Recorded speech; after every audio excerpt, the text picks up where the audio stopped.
একটি সর্বজনীন পে স্কেলের পেনশন স্কিমের যে ঘোষণা আসছে সেটাতে পাবলিক বিশ্ববিদ্যালয় সমূহকে অন্তর্ভুক্ত করা হয়েছে। আমরা জোর দাবি জানাচ্ছি মাননীয় প্রধানমন্ত্রীর কাছে যে এই সর্বজনীন পেনশন স্কিম থেকে পাবলিক বিশ্ববিদ্যালয় সমূহকে এখানে না রেখে বরং পাবলিক বিশ্ববিদ্যালয়সমূহকে আগের যে পেনশন স্কিম ছিল সেটাতেই বহাল রাখা হোক এবং একই সাথে আমাদেরকে স্বতন্ত্র পে স্কেলের যে দাবি উঠেছে সেটি বাস্তবায়নের জন্য আমি মাননীয় প্রধানমন্ত্রীর কাছে আকুল আবেদন জানাচ্ছি। উনি এই বিষয়ে সুদৃষ্টি দিবেন এবং পাবলিক বিশ্ববিদ্যালয়সমূহের শিক্ষকদের জন্য একটি স্বতন্ত্র বেতন স্কেল চালু করবেন এবং একই সাথে আমাদের পাবলিক বিশ্ববিদ্যালয়কে মেধাবী শিক্ষকদের আরও যাতে এখানে আগমন ঘটে সেই জন্য আরও সুযোগ সুবিধা বৃদ্ধি সহ এই সর্বজনীন পেনশন স্কিম থেকে পাবলিক বিশ্ববিদ্যালয়ের নাম প্রত্যাহার করে এই পাবলিক বিশ্ববিদ্যালয়কে তার সগৌরবে এখান থেকে ভালো মেধাবী শিক্ষার্থীদের বের হওয়ার পথ সুগম করার জন্য বিনীত অনুরোধ জানাচ্ছি। সম্প্রতি আমরা লক্ষ্য করেছি বাংলাদেশ গণপ্রজাতন্ত্রী বাংলাদেশ সরকারের অর্থ মন্ত্রণালয় থেকে একটা প্রজ্ঞাপন দিয়েছে যেটি একটা প্ল্যান ছিল যে সার্বজনীন পেনশন স্কিম, যেটি হচ্ছে সরকারি চাকরিজীবীর বাইরে যারা বিভিন্ন অন্য শ্রেণী পেশায় যুক্ত ব্যক্তিগত প্রতিষ্ঠায় তাদের জন্য একটা সার্বজনীন পেনশন স্কিম, যারা নিজ কন্ট্রিবিউশনের মাধ্যমে সেই পেনশন স্কিমটাতে অংশগ্রহণ করতে পারবে। কিন্তু আমরা আশ্চর্যের সাথে লক্ষ্য করেছি অতি সম্প্রতি অর্থ মন্ত্রণালয়ের অর্থ বিভাগ থেকে একটি প্রজ্ঞাপন এসেছে যেখানে বলা হয়েছে বিশ্ববিদ্যালয় সহ বেশ কিছু রাষ্ট্রায়ত্ত প্রতিষ্ঠান যারা এই সার্বজনীন পেনশন স্কিমের আওতায় আগামী জুলাই মাস থেকে অন্তর্ভুক্ত হবে।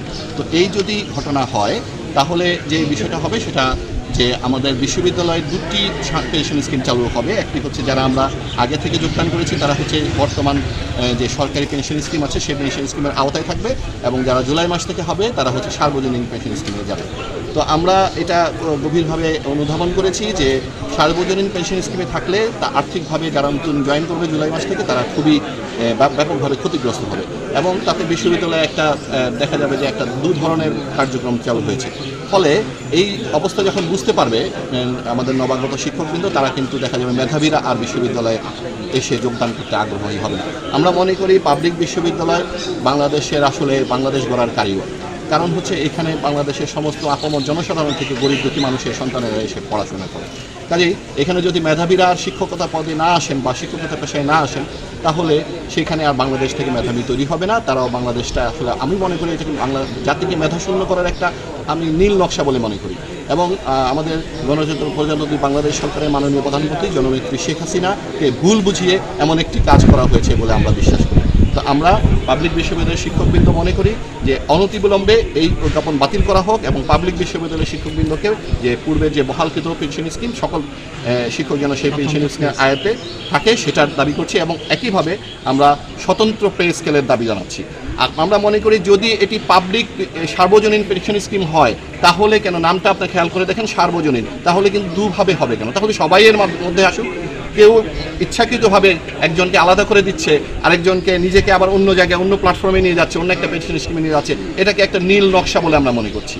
তো আমরা জোর দাবি জানাচ্ছি গণপ্রজাতন্ত্রী বাংলাদেশ সরকারের মাননীয় প্রধানমন্ত্রী জননেত্রী দেশরত্ন শেখ হাসিনাকে যে আপনি এই বিষয়টাকে গভীরভাবে এই বিষয়টাকে অবলোকন করবেন এবং এই বিষয়ে একটা সিদ্ধান্ত দেবেন। ধন্যবাদ।